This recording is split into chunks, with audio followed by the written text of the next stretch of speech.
No Equador, o presidente anunciou a deportação de 1.500 detentos da Colômbia e do Peru. Os dois países fazem fronteira e estão na rota do narcotráfico da América do Sul. Em entrevista a uma rádio local, o presidente Daniel Noboa disse que a onda de violência não é uma obra do acaso e afirmou que o governo tem um plano para controlar a situação, o que inclui o isolamento de bandidos nas cadeias e o reforço da segurança nas fronteiras. De acordo com o professor de Relações Internacionais da FAAP, Vinícius Vieira, o aumento da criminalidade no Equador tem relação com outro conflito armado na vizinha Colômbia. Nós precisamos lembrar que até poucos anos atrás, até aí a última década aproximadamente, nós tínhamos um controle centralizado do tráfico na Colômbia, principalmente ali com o apoio das Farc. À medida em que as Farc, elas deixam de ser guerrilha, entregam as armas, tem todo o processo de pacificação na Colômbia, os traficantes da América Central e do México buscam novas parcerias, novas rotas via Equador. Então isso explica bastante o aumento da violência no Equador nos últimos anos.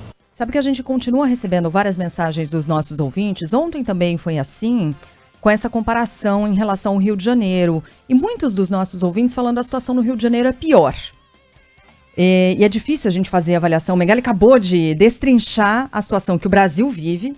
E pegamos aqui o exemplo do Rio de Janeiro, da violência no Rio de Janeiro, do Estado tomado, né, das milícias ocupando o lugar do Estado.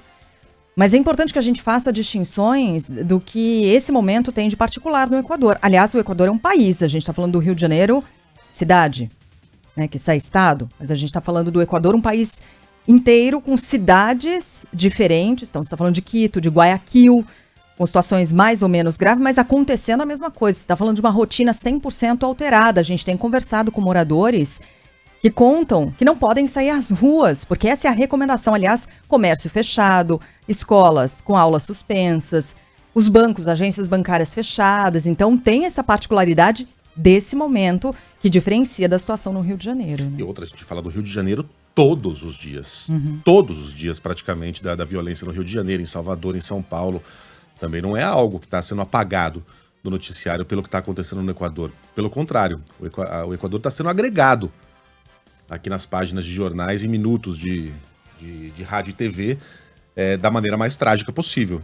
Bom, nessa quarta-feira, sigamos? Sigamos, não, estou vendo mensagens aqui de ouvintes de Salvador, falando não esqueçam da violência em Salvador. Acabei de citar. Né?